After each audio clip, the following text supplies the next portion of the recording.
Hello, and welcome to Movies in Brief. How's your day going? Today, the movie we're going to watch is a classic from 1979, a sci-fi thriller. So, grab your popcorns, and let's get going. The movie is set in the far future, when humans have become advanced enough to travel in space and visit planets and bring back minerals from other celestial objects, using spaceships. A spaceship named the Nostromo is one such commercial ship that has 7 crews on board. It is led by Captain Dallas, and has the following members: Executive Officer Kane, Warrant Officer Ripley, Navigator Lambert, Science Officer Ash, Parker, and Brett. The crew members are awakened from their hypersleep by the ship's main computer, which is aptly named Mother. Apparently, Mother has received distress signals from a nearby moon, and wakes up the crew to investigate it.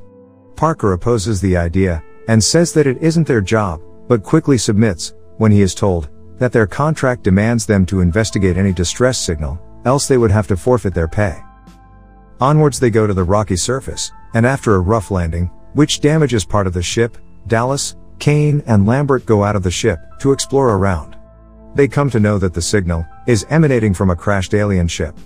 As they explore, they see the corpse of the alien that was in the ship, and Dallas comments that it seems to have died due to an explosion from inside its stomach. On the ship, Ripley tells Ash that she feels something is wrong, and wants to go and see what is happening with the explorers.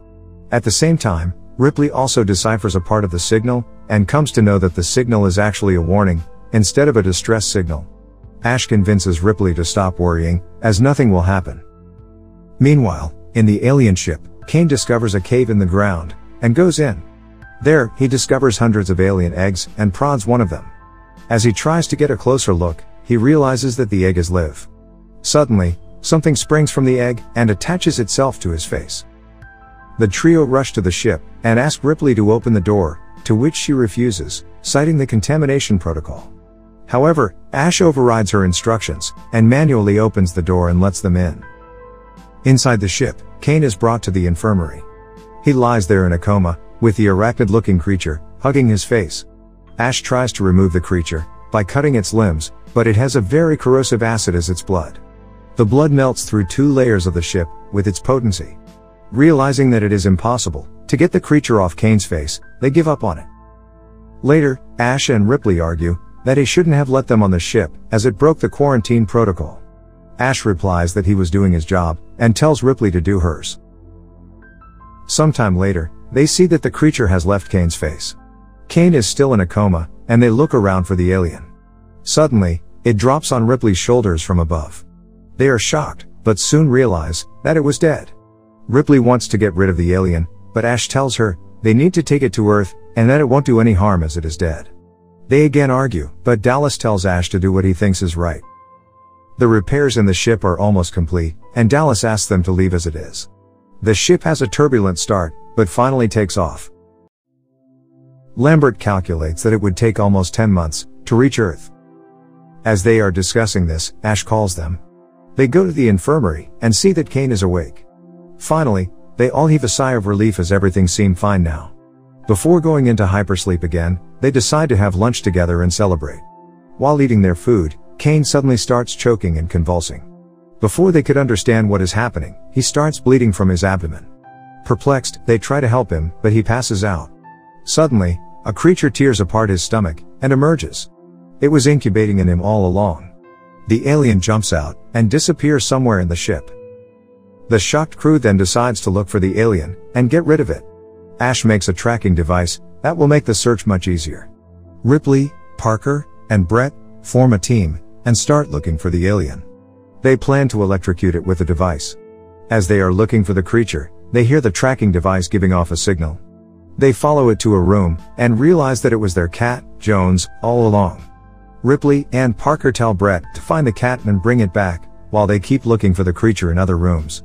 Brett follows the cat's voice to a room, and keeps looking for it.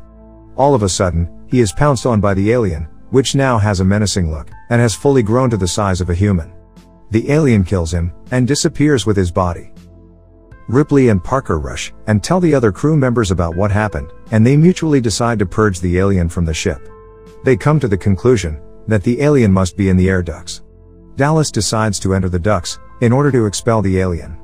but he is ambushed by it and loses his life. Now, Lambert tries to persuade them to abandon the ship, as the alien is killing them one by one. But Ripley counters her, by saying that the emergency shuttle cannot take 4 people in it, so they must expel the alien from the main ship. Meanwhile, Ripley tries to get instructions from the mother. She finds that Ash has been given special instructions, by the company, to bring back the alien at any cost, even if it costs the crew member's life. Ripley is furious at this, and realizes that Ash has been trying to protect the alien all along. She tries to go to Parker, to tell him about this, but is attacked by Ash, who tries to choke her.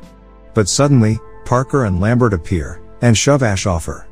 Parker and Ash get into a fight, and Parker hits Ash, breaking his head off. They realize that Ash is actually an android. Ash's head is resurrected, and he tells about the superiority of the alien, compared to humans.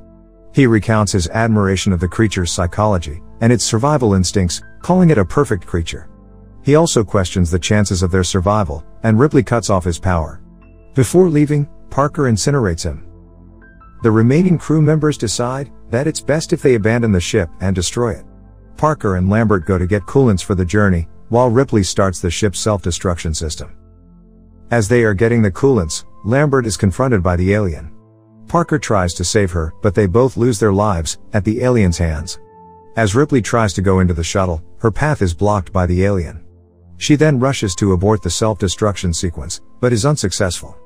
Realizing that she doesn't have any choice, she somehow sneaks into the shuttle in time, and ejects just as the Nostromo explodes. Relieved that she is safe, she decides to go into stasis. But she then notices that the alien has snuck itself into a corner, and is now in the shuttle. She quickly hides in, and puts on a spacesuit. She then lures the alien to herself, and quickly ejects it through an airlock door. It tries to cling to one of the engine exhausts, but she fires the engine and finally, the alien gets ejected into space. The movie finally ends as Ripley puts herself into sleep, and heads back to Earth. Thank you for watching this video. Please, like, share, and subscribe for more. Here are other videos that you may like.